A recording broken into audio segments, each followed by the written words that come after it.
హల్లెలూయా! దేవునికి స్తోత్రం. మనమందరం ఈ విధంగా కలుసుకోవడానికి అవకాశం ఇచ్చిన దేవునికి వందనాలు. అందరూ బాగున్నారా? సో, ఈరోజు మనం వాక్యాంశంలోనికి వెళ్దాము. దేవుడైన యేసు ప్రభువారు మనకేం తెలియపరచాలనుకుంటున్నారు అంటే, మనము ఈ లోకానికి ఉప్పై ఉన్నాము. సో, మనము ఉప్పై ఉన్నాం కాబట్టి, మనము ఎలాగ ఈ లోకాన్ని ప్రభావితం చేయాలి? ఎలాగా మన వల్ల అనేకులు ఆయన మార్గంలోనికి నడవాలి? సో, ఇవన్నీ మనం తెలుసుకుందాం.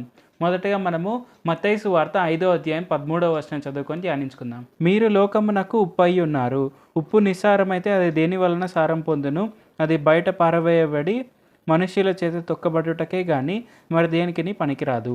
సో, ఈ వచనం కనుక మనం చూసుకుంటే ఇక్కడ మనం ఏం అర్థం చేసుకునవచ్చు? మనము ఈ లోకానికి ఉప్పై ఉన్నాము. సో, మనము ఈ లోకానికి ఉప్పై ఉన్నాం కాబట్టి మనం ఎలాగుండాలి?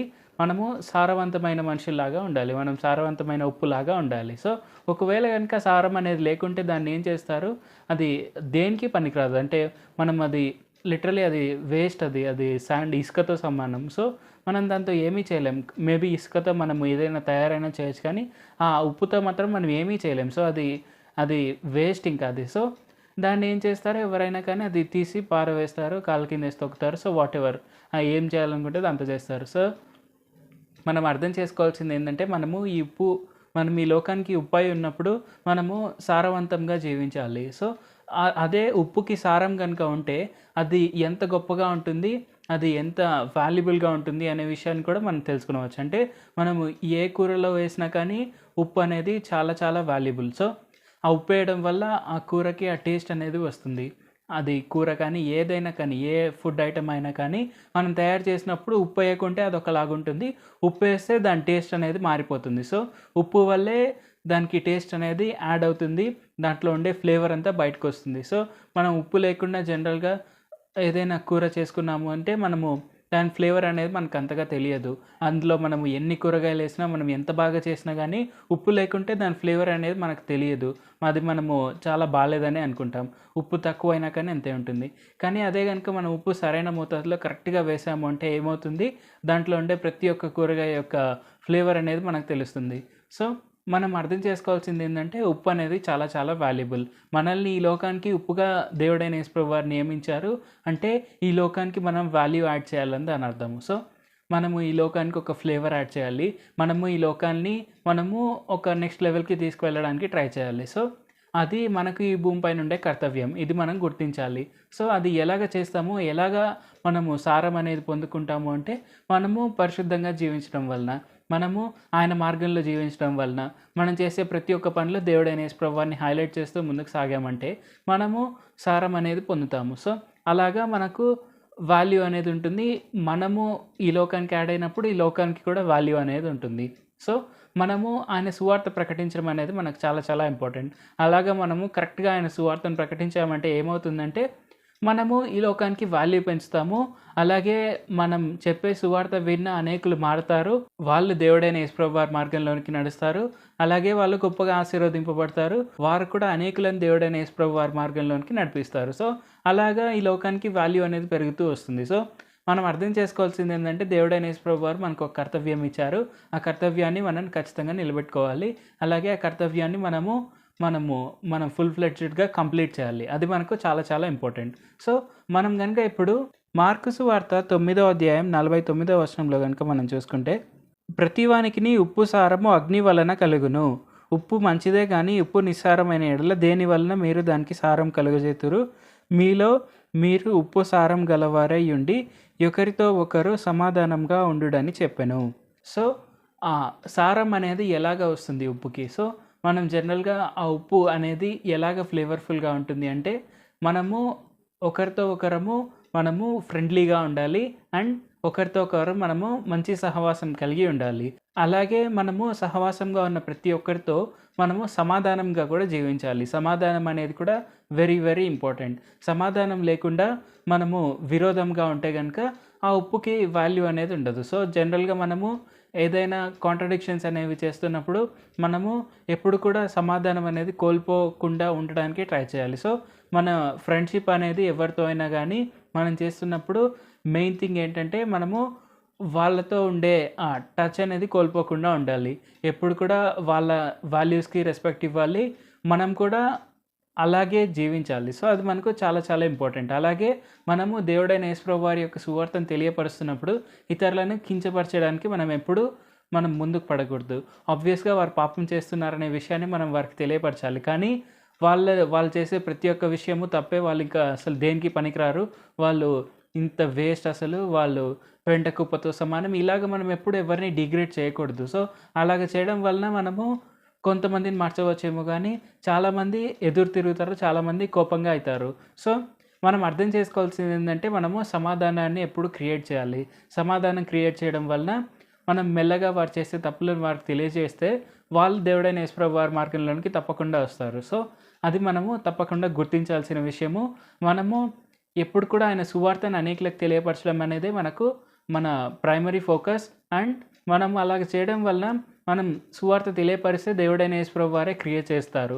సో, మనము ఉత్తగా మాటలు చెప్పేస్తే సరిపోతుందని మనం అనుకోవచ్చు. కానీ ఒక్క మాట చెప్పడం వల్ల మనము ఏం చేస్తామంటే అది వాళ్ళ హృదయంలో అనేది ఒక క్రియ అనేది చేస్తుంది. సో, వాళ్ళ హృదయంలో ఆ క్రియ అనేది జరిగినప్పుడు వాళ్ళు మనం చెప్పిన వెంటనే మారకపోవచ్చు. కానీ దేవుడైన యేసుప్రభు వారు అనేది వాళ్ళ లైఫ్‌లో ఇంట్రడ్యూస్ అయిన తర్వాత దేవుడైన యేసుప్రభు వారే ఇంక చూసుకుంటారు. ఆయనే మనం చెప్పిన వాళ్ళని ఎలాగా మార్గంలోనికి తీసుకొని రావాలి అనేది ఆయన చూసుకుంటారు. సో, మన కర్తవ్యం ఏంటంటే ఆయన సువార్తను తెలియపరచడమే. సో, ఆ తర్వాత ఏం జరుగుతుంది అనేది దేవుడైన యేసుప్రభు వారి చేతిలోనే ఉంటుంది. ఇది మనం తప్పకుండా గుర్తుపెట్టుకోవాలి. అలాగే మనము సంఘానికి ఎప్పుడూ నడిపించాలి. అది కూడా మనకు చాలా చాలా ఇంపార్టెంట్. సంఘంలో వాళ్ళు ఎప్పుడూ ఉండాలి.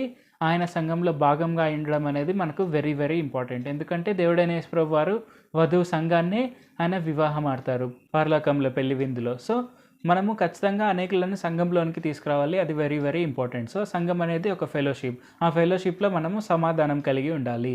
ఎప్పుడు కూడా గొడవలు అనేది ఉండకూడదు. ఆ గొడవలు అనేది ఉంటే ఆ సంఘానికే వాల్యూ ఉండదు. సో, ఆ సంఘానికి వాల్యూ లేకుంటే అది ఖచ్చితంగా ఇంకా అది వాల్యూ లేకుండానే అయిపోతుంది.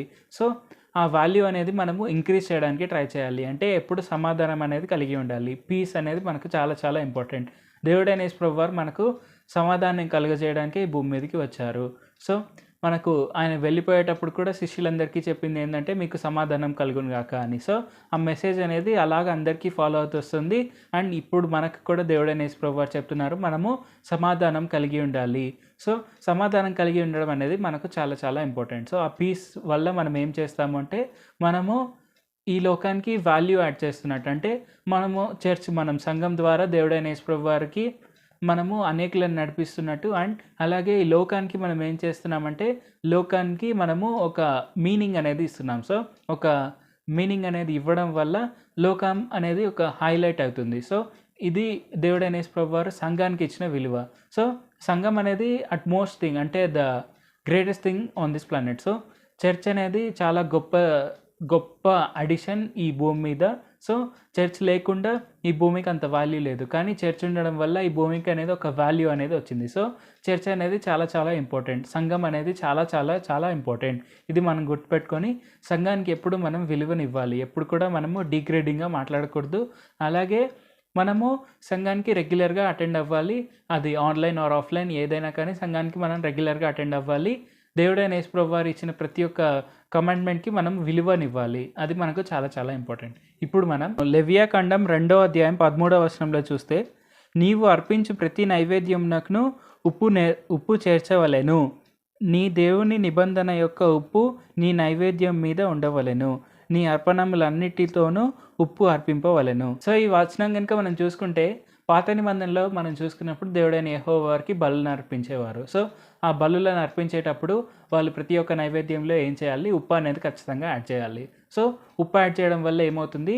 ఆ నైవేద్యానికి ఫ్లేవర్ అనేది వస్తుంది. అండ్ అరోమా కూడా పెరుగుతుంది. సో, అరోమా పెరగడం వల్ల దేవుడైన యెహోవా వారు సంతోషిస్తారు. అండ్ ప్లీజింగ్ అరోమా వల్ల, అంటే ఏదైతే స్వీట్ స్మెల్లింగ్ అరోమా దేవుడైన యెహోవా వారి సన్నిధిలో వస్తుందో, తద్వారా అనేకులకు అనేకమైన ఆశీర్వాదాలు కూడా ఈ భూమి మీద వచ్చేది. సో, ఇది పాత నిబంధనలో ఉండేది. సో, దేవుడైన యేసుప్రభు వారు మన కోసం ఈ భూమి మీదకి వచ్చి మన కోసం శిలువ మరణమై మన కోసం త్యాగం చేసి, ఆయన ఎలాగైతే దేవుడైన యెహోవా వారి సన్నిధిలో స్వీట్ స్మెల్లింగ్ అరోమాగా ఆయనే బలిచ్చారో, అలాగ అవ్వడం వల్ల ఏమవుతుంది అంటే మనకు ఆశీర్వాదాలన్నీ వస్తాయి. అండ్ మన పాపాలన్నీ కొట్టివేయబడ్డాయి. సో, పాత నిబంధనలో వాళ్ళు ఏదైనా బలి ఇచ్చేటప్పుడు వారి పాపాలన్నీ కొట్టివేయబడాలనే వాళ్ళు ఆ బలిని ఇస్తున్నారు. సో వాళ్ళకి బదులుగా ఒక జంతువులను ఎవరో ఒకరిని వాళ్ళు బలి ఇచ్చి వారి పాపాలన్నీ కొట్టివేయబడాలని దేవుడైన యెహోవా సన్నిధిలో ప్రార్థన చేసేవాళ్ళు. సో అలాగా దేవుడైన యేసుప్రభు వారు మన కోసం ఈ భూమి మీదకి వచ్చారు. దేవుడైన యేసుప్రభు వారిని మన కోసం ఈ భూమి మీదకి పంపించారు. ఆయన ఏకైక కుమారుడిని మన కోసం పంపించారు. అలాగే ఏమైంది, దేవుడైన యేసుప్రభు వారు మన కోసం మరణించి ఆయనే స్వీట్ స్మెల్లింగ్ అరోమాగా, అంటే దేవుడైన యెహోవా సన్నిధిలో ఆయన ఒక ధూపం అనేది ఇచ్చారు. ఆయన శరీరాన్ని ఆయన నలగొట్టుకొని మన కోసం ఆయన బలియాగం అయ్యారు. ఆ యాగం ద్వారా ఏమైందంటే మనకు మన పాపాలన్నీ కొట్టివేయబడతాయి అండ్ మనము ఆయన నుంచి ఆశీర్వాదాలు అనేది మనం కంటిన్యూస్గా పొందుకుంటూ ముందుకు సాగవచ్చు. సో ఈ ప్రతి ఒక్క నైవేద్యంలో, సో పాత నిబంధనలో ప్రతి ఒక్క నైవేద్యంలో మ్యాండేటరీ థింగ్ ఏంటంటే ఉప్పు. ఆ ఉప్పు అనేది చాలా చాలా మ్యాండేటరీ. ఎందుకంటే అది ఒక నైవేద్యానికి, అది ఒక అరోమా పెంచడానికి ఆ ఉప్పు అనేది చాలా చాలా ఇంపార్టెంట్. అంటే మనం ఇక్కడ ఏం అర్థం చేసుకునవచ్చు అంటే, మనం చేసే ప్రతి ఒక్క ప్రార్థనలో మనము మంచి మాటలు, అంటే ఇప్పుడు మనం చూసుకుంటే మనము సమాధానం కలిగి ఉండడం వల్ల మనము ఉప్పు, అంటే మనం సంఘంలో మనము ఒక వాల్యూ అనేది యాడ్ చేస్తున్నాం అనే విషయాన్ని మనం తెలుసుకున్నాం. సో ఆ విధంగా మనం చూసుకుంటే మనం ఆ సమాధానాన్ని కలిగి ఉండి మనం ఎప్పుడు కూడా మంచిగా ఉంటూ ప్రార్థన చేసామంటే ఏమవుతుందంటే, దేవుడైన యెహోవా సన్నిధిలో మన ప్రార్థనలు అనేవి అది ఒక గొప్ప స్వీట్ స్మెల్లింగ్ అరోమాగా ఉంటుంది. సో అలా ఉండడం వల్ల ఏమవుతుందంటే మనకు ఇమ్మీడియట్గా ఆశీర్వాదాలు అనేది వస్తాయి. సో అలా కాకుండా మన సమాధానంగా లేకుండా, మనం అంటే ఆ ఉప్పు లేకుండా కనుక మనము ప్రార్థన చేశాము అంటే, మన సమాధానం లేకుండా, అట్ పీస్ లేకుండా మనము ఇతరులతో గొడవ పడుతూ అలాగ మనం వెళ్ళి ప్రార్థన చేసాము అంటే ఆ ప్రార్థన మనకు అంత యూస్ఫుల్గా ఉండకపోవచ్చు. దేవుడైన యేసుప్రభు వారు ఈ విషయాన్ని కూడా తెలియపరిచారు. మన సహోదరులతో కనుక మనము ఏదైనా గొడవలు పడుతూ మనము ప్రార్థన చేసాము అంటే, అలాగ ప్రార్థన చేసే కంటే ముందే మనం ఏం చేయాలి, ఇమ్మీడియట్గా మన సహోదరులతో మనం రాజీ పడి ఆ తర్వాత సమాధానం అనేది మనము కుదుర్చుకున్న తర్వాతే, మనం ఆ ఫ్రెండ్షిప్ అనేది మళ్ళీ రీబిల్డ్ చేసుకున్న తర్వాతే మనం ప్రార్థన చేయాలి అని దేవుడైన యేసుప్రభు వారు క్లియర్గా మనకు తెలియపరిచారు. సో అలాగా మనం ఏం చేయాలి అంటే, మనం సమాధానం అనేది మనకు చాలా చాలా ఇంపార్టెంట్. ఆ సమాధానం వల్ల మనం ఈ లోకానికి మనం ఒక వాల్యూ యాడ్ చేయొచ్చు. సో ఈ విషయాన్ని మనం గుర్తుపెట్టుకొని, సమాధానం అనేది చాలా చాలా ఇంపార్టెంట్ అనే విషయాన్ని మనం గుర్తుపెట్టుకోవాలి. సో సమాధానం వలన మనము సారవంతమైన జీవితం ఈ భూమి పైన జీవించవచ్చు. ఆ ఉప్పు, మనం ఈ లోకానికి ఎలాగైతే వెలుగై ఉన్నామో, ఈ లోకానికి ఉప్పు అయి ఉన్నామో, ఆ ఉప్పు ద్వారా, ఆ వెలుగు ద్వారా మనం ఈ లోకాన్ని ప్రజ్వలింపజేయచ్చు. అది మనం గుర్తుపెట్టుకోవాలి. అందుకోసం మనం ఎప్పుడూ సమాధానం కలిగి ఉండాలి. మనం ఇప్పుడు చూసుకున్నాం, మనం చేసే ప్రార్థనలో సమాధానం ఎంత గొప్పదో, అది ఎంత వాల్యుబుల్ అనేది మనం ఇప్పుడు తెలుసుకున్నాం. సో మనం ఇప్పుడు నెక్స్ట్ మనం కనుక కొలసీలకు రాసిన పత్రిక 4వ అధ్యాయం 6వ వచనం చూస్తే, ప్రతి మనుష్యునికి ఏలాగు ప్రత్యుత్తరం ఇవ్వలెనో అది మీరు తెలుసుకొనుటకై మీ సంభాషణ ఉప్పు వేసినట్లు ఎల్లప్పుడూ రుచిగలదిగాను కృపాసహితంగాను ఉండనీయుడి. సో ఈ వచనం కనుక మనం చూసుకుంటే ఇక్కడ మనం ఏం అర్థం చేసుకొనవచ్చు, మనం ఏదైనా కూరలో ఉప్పు యాడ్ చేస్తే అది ఎంత ప్లీజింగ్గా ఉంటుందో మనకు మన టేస్ట్ బడ్స్ మీద, అలాగే మనం మాట్లాడే ప్రతి ఒక్క మంచి మాట అనేది మనకు అంత వాల్యుబుల్గా ఉంటుంది. కృపాసహితంగా మనం ఏదైనా డిస్కషన్స్ చేసాము అనుకుంటే, సో మనం చాలామందితో చాలా రకాల డిస్కషన్స్ అనేది పెట్టుకుంటూ ఉంటాం. సో ఆ డిస్కషన్స్లో దేవుని కృప అనేది ఉందంటే, అంటే మంచి మాటలు ఉన్నాయి అంటే, మనము అది ప్రోగ్రెసివ్ టాక్ అనేది ఉందంటే ఏమవుతుందంటే మనం గొప్పగా ఆశీర్వదింపబడచ్చు. సో అలాగా ఉండడం వలన మనము రిలేషన్షిప్స్ అనేవి ఇంకా స్ట్రాంగ్ అవుతాయి. అది పాయింట్ ఏ. పాయింట్ బి ఏంటంటే, అది ఇంకా ఫాస్ట్ ఫార్వర్డ్గా ప్రోగ్రెస్ అవుతాయి అండ్ ఆశీర్వాదాలు కూడా ఇమ్మీడియట్గా వస్తాయి. సో ఇది పాయింట్ బి. మనం ఇది గుర్తుపెట్టుకొని తప్పకుండా మనము ఖచ్చితంగా మనం ఎప్పుడు కూడా మనం కృపాసహితంగా మాట్లాడాలి. కృపాసహితమైన సంభాషణలు అనేది మనకు చాలా చాలా ఇంపార్టెంట్. అలా కాకుండా మనం టైం వేస్ట్గా మనము ముచ్చట్లు పెట్టాము అంటే, ముసలమ్మ ముచ్చట్లు, మనకేమవుతుందంటే టైం వేస్ట్ అవుతుంది కానీ మనకు ప్రోగ్రెస్ అనేది ఏం పెద్ద ఉండదు. సో మనము చాలామందితో చాలా రకాలుగా టైం వేస్ట్ మాటలు మాట్లాడుతూ ఉండవచ్చు, కానీ అది మనకు చాలా వరకు ముందుకెళ్ళేలాగే ఏముండదు. అంటే మనకు ప్రోగ్రెస్ అనేది ఏముండదు దాంట్లో. మనము ఈరోజు మాట్లాడిందే ప్రాబ్లీ రేపు మాట్లాడతాం, ప్రాబ్లీ అదే మాట్లాడతాం ఎల్లుండి కూడా, అది ఇంకో వేరియేషన్తో మాట్లాడతామేమో కానీ మనకు దానివల్ల వచ్చే ఉపయోగం అంటూ ఏమీ లేదు. ఫర్ ఎగ్జాంపుల్ మనం కనుక చూసుకుంటే, ఎవరైనా ఇద్దరు ఫ్రెండ్స్ ఏదైనా ప్రాబ్లీ సినిమా గురించి మాట్లాడుకున్నారు అనుకుందాం. వాళ్ళు చూసింది ఒక సినిమా, వాళ్ళకి చాలా బాగా నచ్చింది, దాని గురించి మాట్లాడుకున్నారు. సో దానివల్ల వాళ్ళకి ఏమీ రాదు. వాళ్ళు ఈరోజు ఒక సినిమా గురించి మాట్లాడతారు, రేపు ఇంకో సినిమా గురించి మాట్లాడతారు, రేపు ఇంకో సినిమా గురించి మాట్లాడతారు. కానీ వాళ్ళకేమొస్తుంది దానివల్ల? వాళ్ళకంటే ఏమీ రాదు. మేబీ ఆ హీరోలకు కానీ ఆ హీరోయిన్లకు కానీ వాళ్ళకి ఎవరైనా ఏదైనా అడ్వాంటేజ్ వస్తుంది, డబ్బులు వస్తాయేమో కానీ చూసే వాళ్ళకి ఏమీ రాదు దాని నుంచి. అది చూసిన కొద్దిసేపు వరకు ఎంటర్టైన్మెంట్ ఉంటుంది. ఆ ఎంటర్టైన్మెంట్ వల్ల వాళ్ళు సాధించేది కూడా ఏమి ఉండదు. సో మనం అది గుర్తించాల్సింది ఏంటంటే మన సంభాషణలు అనేది మనకు ప్రోగ్రెసివ్గా ఉండాలి. సో మనం ఎవరితోనైనా మాట్లాడుతున్నప్పుడు మనము వాళ్ళతో టైం వేస్ట్ అయ్యేలాగా మాట్లాడకుండా మనం టైం అనేది మనకు ఖచ్చితంగా అది హెల్ప్ఫుల్ అయ్యేలాగా ఉండేలాగా మాట్లాడాలి. సో అది మనకు చాలా ఇంపార్టెంట్. ఆ మాటల్లో మనం దేవుడైన యేసుప్రభు వారి కృపను యాడ్ చేస్తూ మాట్లాడాలి. అంటే దేవుడైన యేసుప్రభు వారు ఎంత మనల్ని ఎంతగా ప్రేమిస్తున్నారు, ఆయన ఎంతగా మన కోసం గొప్ప త్యాగం చేశారు. సో ఈ విషయాన్ని మనం అనేకులకు తెలియపరుస్తూ కన్వే చేస్తున్నామంటే మనం మాట్లాడే ప్రతి ఒక్క మాటలో. సో అలాగ చేయడం వల్ల ఏమవుతుందంటే ప్రోగ్రెస్ అనేది ఉంటుంది. అనేకులు ఆయన మార్గంలోనికి నడుస్తారు, అనేకులు ఆయన ఆశీర్వాదాన్ని కూడా పొందుకొనవచ్చు. సో అలాగా ఆశీర్వాదాలు వచ్చిన తర్వాత మనం కూడా గొప్ప ప్లేస్లోనికి వెళ్ళవచ్చు. అలా కాకుండా మనం టైం వేస్ట్ మాటలు మాట్లాడుతూ ఉంటే మనము ముందుకెళ్ళడం అనేది చాలా స్లోగా ఉంటుంది. సో ఈ విషయాన్ని మనం గుర్తుపెట్టుకోవాలి. మనము ఈ లోకానికి ఉప్పు ఉన్నప్పుడు మనము ఎంత వాల్యుబుల్ అనేది మనం గుర్తించాలి. మన వాల్యూని మనం గుర్తించి మనం టైం వేస్ట్ చేసుకోకూడదు. ఇర్రెలవెంట్ థింగ్స్ పైన మన టైం అనేది పెట్టకూడదు. సో ఇది మనం తప్పకుండా గుర్తుపెట్టుకోవాలి. ఇప్పుడు మనము 94వ కీర్తన 9వ వచనం కనుక మనం చూసుకుంటే, చెవులను కలుగజేసిన వాడు వినకుండునా, కంటిని నిర్మించిన వాడు కానకుండునా. అది సృష్టించిన దేవుడైన యెహోవా వారు మనల్ని చూడట్లేదా? అది సృష్టించిన దేవుడైన యేసుప్రభు వారు మనల్ని చూడట్లేదా? మనం మాట్లాడుకునే మాటలు వినట్లేదా? సో ఇది మనం గుర్తుపెట్టుకోవాలి. మనం మాట్లాడే ప్రతి ఒక్క మాట దేవుడైన యేసుప్రభు వారు వింటున్నారు. మనం చేసే ప్రతి ఒక్క క్రియ దేవుడైన యేసుప్రభు వారు చూస్తున్నారు. అది 24/7 365 డేస్ ఎవ్రీ ఇయర్ మనల్ని చూస్తూనే ఉన్నారు. మనం ప్రతి ఒక్క నానో సెకండ్ మనం ఏం చేస్తున్నాం అనే విషయాన్ని కూడా దేవుడైన యేసుప్రభు వారు ప్రతి ఒక్కటి అబ్జర్వ్ చేస్తున్నారు. మనం మాట్లాడే ప్రతి ఒక్క స్మాల్ టాక్స్ కూడా దేవుడైన యేసుప్రభు వారు వింటున్నారు. సో ఇది మనం గుర్తుపెట్టుకొని మనం ఎప్పుడు ఆయన కృపను అనేది మనం అనేకులకు తెలియపరుస్తూ ముందుకు సాగుతున్నాము అంటే ఆయన ఆశీర్వాదాలు మనకి ఇమ్మీడియట్గా ఇస్తారు. సో ఆయన మనల్ని చూస్తున్నారంటే అది బ్యాడ్ విషయంగా మనం చూడకూడదు. అది చాలా చాలా గొప్ప విషయం. ఎందుకంటే మనం చేసే ప్రతి ఒక్క విషయాన్ని ఆయన చూస్తున్నారంటే మనం మంచి చేస్తున్నామంటే దాన్ని ఇమ్మీడియట్గా దేవుడైన యేసుప్రభు వారు అది సంతోషంగా దేవుడైన యేసుప్రభు వారు స్వీకరించి మనకి ఇంకా గొప్ప ఆశీర్వాదాలు ఇస్తారు. సో మనం ఏదైనా మంచి చేసి దాన్ని ఎవరైనా చూడకుంటే అది మనకి ఎంత బాధగా ఉంటుంది. అలా కాకుండా మనం చేసే ప్రతి ఒక్క మంచి దేవుడైన యేసుప్రభు వారు చూస్తున్నారంటే అది మనం సంతోషపడాల్సిన విషయము. సో మనం గుర్తుపెట్టుకోవాల్సింది ఏంటంటే మనం చేసే ప్రతి ఒక్కటి ఏదైనా కానీ దేవుడైన యేసుప్రభు వారు చూస్తున్నారు. సో మనము మంచిని ఎక్కువగా చేసాము అంటే మనకు గొప్ప ఆశీర్వాదం ఇమ్మీడియట్గా వస్తుంది. మన ఆశీర్వాదాలు ఖచ్చితంగా మనల్ని వెంబడిస్తాయి. సో ఇది మనం గుర్తుపెట్టుకోవాలి. అలా కాకుండా మనం ఏదైనా తప్పులు చేస్తున్నామంటే దరిద్రం అనేది మనల్ని వెంబడిస్తుంది. సో మనము సామెతల్లో చూడవచ్చు, మనం బద్ధకంగా ఉంటూ మనం లేజీగా ఉంటూ మనం ఏదైనా తప్పులు చేస్తూ ముందుకు సాగామంటే దరిద్రం అనేది మనల్ని కత్తి పట్టుకొని వెంటాడినట్టు ఉంటుంది.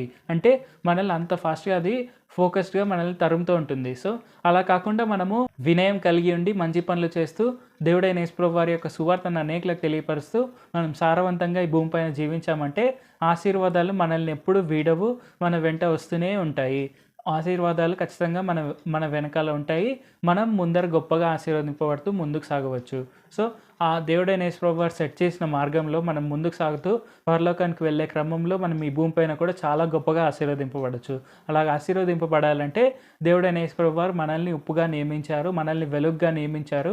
కాబట్టి అది మన కర్తవ్యము ఏంటంటే మనం దేవుడైన యేసుప్రభు వారి యొక్క సువార్తను అనేకులకు తెలియపరుస్తూ అనేకులను ఆయన మార్గంలోకి నడిపిస్తూ ముందుకు సాగడం అనేది మన కర్తవ్యము. సో ఈ కర్తవ్యాన్ని మనం ఖచ్చితంగా నిలబెట్టుకొని మనము తప్పకుండా ఈ కర్తవ్యాన్ని ఫుల్ ఫ్లెడ్జ్డ్గా కంప్లీట్ చేస్తూ ముందుకు సాగాలి. ఇలాగ చేయడం వల్ల ఈ లోకానికి కూడా మనం చాలా వాల్యూ యాడ్ చేస్తున్నాము. ఈ విషయాన్ని గుర్తుపెట్టుకొని మన సిగ్నిఫికెన్స్ ఈ భూమి పైన ఎంత ఉందో అనే విషయాన్ని మనం గుర్తుపెట్టుకోవాలి. సో మనం ఇర్రెలవెంట్ థింగ్స్ పైన మనం టైం వేస్ట్ చేయకుండా మనము రెలవెన్సీ అనేది మనం క్రియేట్ చేస్తూ అంటే ఆయన సువార్తను అనేకులకు తెలియపరుస్తూ ముందుకు సాగాలి. ఇది మనకు చాలా ఇంపార్టెంట్. ప్రార్థన చేసుకుందాం. ప్రభువా దేవ సర్వాధికారి యేసయ్య, ఈరోజు మాకు ఇచ్చిన ఈ గొప్ప వాక్యాంశాన్ని బట్టి మీకే వందనాలు తండ్రి. యేసయ్య, ఇప్పుడు వాక్యం విన్న అందరికీ వాక్యం బాగా అర్థమయ్యేందుకు సాయం చేయండి. వారు తప్పకుండా వారి ఇర్రెలవెంట్ థింగ్స్ పైన వారి సమయాన్ని వారు వేస్ట్ చేసుకోనకుండా వారు ప్రోగ్రెసివ్గా ఉండేందుకు, అలాగే వాళ్ళు తప్పకుండా మీ యొక్క సువార్తను అనేకులకు తెలియపరుస్తూ ముందుకు సాగేందుకు సాయం చేయండి. యేసయ్య, వారు తప్పకుండా మీ కృపను యాడ్ చేసుకొని వారి సంభాషణలన్నిటిలో వారు మాట్లాడే ప్రతి ఒక్క మాటలో మీ యొక్క ప్రేమను వారు తెలియపరిచేందుకు, మీ యొక్క ప్రేమను వారు చూపించేందుకు సాయం చేయండి యేసయ్య. అలాగే ఈ వాక్యం వింటున్న అందరూ గొప్పగా ఆశీర్వదింపబడేందుకు సాయం చేయండి. వారి ఆశీర్వాదాలు అనేది ఎప్పుడూ డిలే అవ్వకుండా వారు ఇమ్మీడియట్గా ఆశీర్వాదాలు పొందుకునేందుకు సాయం చేయండి యేసయ్య. మాకు ఇచ్చిన ఈ గొప్ప వాక్యాంశాన్ని బట్టి మీకే వందనాలు తండ్రి. యేసయ్య, మేము తప్పకుండా కూడా మేము ఈ లోకానికి ఉప్పు అనే విషయాన్ని మేము గుర్తుపెట్టుకొని మేము ఈ లోకానికి వాల్యూ యాడ్ చేసేందుకు, ఈ లోకానికి సిగ్నిఫికెన్స్ యాడ్ చేసేందుకు సాయం చేయండి. మీరు మాకు ఇంత సిగ్నిఫికెంట్ రోల్ ఈ భూమిపైన ఇచ్చినందుకు వందనాలు తండ్రి. Thank you Jesus. యేసయ్య, ఈ విషయాన్ని మేము గుర్తుపెట్టుకొని మేము మీ నామఘనతకే కారకులయ్యేందుకు సాయం చేయండి. మీ నామ సిగ్గు కారకులుగా ఉండకుండా ఉండేందుకు సాయం చేయండి యేసయ్య. తప్పకుండా మేము ఈ లోకానికి ఆశీర్వాదకరంగా జీవిస్తూ అలాగే మీకు గొప్ప సాక్షిగా ఈ లోకంలో జీవించేందుకు సాయం చేయండి. నజరేయుడైన యేసు నామములో ప్రార్థిస్తున్నాం తండ్రి. ఆమేన్. Thank you Jesus. మీకు ఎక్కడెక్కడైతే రోగాలు ఉన్నాయో అక్కడ మీ చేతులు ఉంచండి. ఇప్పుడు మనం దేవుడైన యేసు ప్రభువు వారి నామం పేరిట ప్రార్థన చేస్తున్నాము. ఇది తప్పకుండా మీ రోగాలన్నీ పోతాయి. యేసు నామంలో ఎక్కడైతే వారి చేతులుంచి ప్రార్థిస్తున్నారో అది ఎలాంటి రోగమైనా యేసు నామంలో ఇప్పుడే పోనుగాక. అది తలనొప్పి అయినా, అది నోటి నొప్పి అయినా, అది బ్రీతింగ్ ప్రాబ్లమ్స్ అయినా, అది ఐసైట్ అయినా, అది హార్ట్ ప్రాబ్లమ్స్ అయినా, అది ఆస్తమా అయినా, అది థైరాయిడ్ అయినా, అది ఇస్నోఫీలియా అయినా, అది క్యాన్సర్ అయినా, అది ఎయిడ్స్ అయినా, అది ఇంకా ఎలాంటి రోగమైనా, అది కాళ్ళ నొప్పులైనా, అది మోకాళ్ళ నొప్పులైనా, అది వీపు నొప్పి అయినా, అది నడుము నొప్పులైనా, లేదంటే అది యాంకిల్ పెయిన్స్ అయినా, ఎలాంటి నొప్పులైనా, ఎలాంటి ఇబ్బందులైనా యేసు నామములో ఇప్పుడే పోనుగాక. ఎలాంటి బ్లడ్ ప్రాబ్లమ్స్ ఉన్నా కానీ, ఎలాంటి షుగర్ ఉన్నా కానీ, ఎలాంటి థైరాయిడ్, ఎలాంటి బీపీ, ఎలాంటి రోగాలున్నా యేసు నామములో ఇప్పుడే పోనుగాక. యేసు నామములో అది హెపటైటిస్ బి అయినా కానీ, హెపటైటిస్ ఎలాంటి రోగమైనా యేసు నామములో ఇప్పుడే పోయి వారికి ఇప్పుడే కంప్లీట్ స్వస్థత వచ్చునుగాక. వారికి పసిపిల్ల దేహం వలె నున్నటి చర్మం వచ్చునుగాక. అలాగే వారికి ఫుల్ స్ట్రెంత్ ఉన్న మజిల్స్ వచ్చునుగాక. వారికి ఫుల్ స్ట్రెంత్ ఉన్న బోన్స్ వచ్చునుగాక. వారికి బోన్ డెన్సిటీ తగ్గిపోయినా, లేదంటే ఫాస్ఫరస్ అలాంటివి తగ్గిపోయినా యేసు నామములో ఇప్పుడే అవి ఇంక్రీజ్ అయ్యి వాళ్ళు ఇప్పుడే సంతోషంగా జీవించుదురుగాక. వాళ్ళు స్ట్రాంగ్గా జీవించుదురుగాక. వారికి ఎలాంటి ఫైనాన్షియల్ డిఫికల్టీస్ అయినా యేసు నామములో ఇప్పుడే పోనుగాక. వారికి రెగ్యులర్ ఫైనాన్షియల్ బ్రేక్ త్రూస్ వచ్చునుగాక. వారు గొప్పగా ఆశీర్వదింపబడే కథలని సమృద్ధి పొందుకొందురుగాక. యేసు నామములో ఇది జరుగునుగాక. అలాగే వారికి ఎలాంటి పోలీస్ కేసు అయినా, ఎలాంటి కోర్టు కేసు అయినా, అది ఇంకా ఎలాంటి ఇబ్బంది అయినా కానీ యేసు నామములో వారికి ఇప్పుడే డిజర్వింగ్ జస్టిస్ వచ్చునుగాక. వారికి ఇప్పుడే శాంతి సమాధానం కలుగునుగాక. యేసు నామములో ఇది తప్పక జరుగునుగాక. ఆమేన్. సో మీకు ఎలాంటి ఇబ్బంది ఉన్నా కానీ తప్పక దేవుడైన యేసు ప్రభువు నామం పేరిట ప్రార్థన చేయండి. అది మీకు ఖచ్చితంగా పోయి తీరుతుంది. అలాగే మనం గుర్తుపెట్టుకోవాల్సిన విషయం ఏంటంటే, మనము ఈ లోకానికి చాలా సిగ్నిఫికెంట్. అంటే మనము ఈ లోకంలో ఉండడం వలన మనం ఈ లోకానికి ఎంతో వాల్యూ యాడ్ చేయవచ్చు. ఈ విషయాన్ని గుర్తుపెట్టుకొని మనం టైం వేస్ట్ చేసుకోనకుండా మనము సారవంతమైన పనులు చేస్తూ, సారవంతమైన జీవితం జీవిస్తూ ముందుకు సాగుదాం. మనం నెక్స్ట్ టైం కలుసుకునే వరకు దేవుడు మనల్ని అందరినీ ఆశీర్వదించును గాక. God bless us all. Amen. Thank you, Jesus.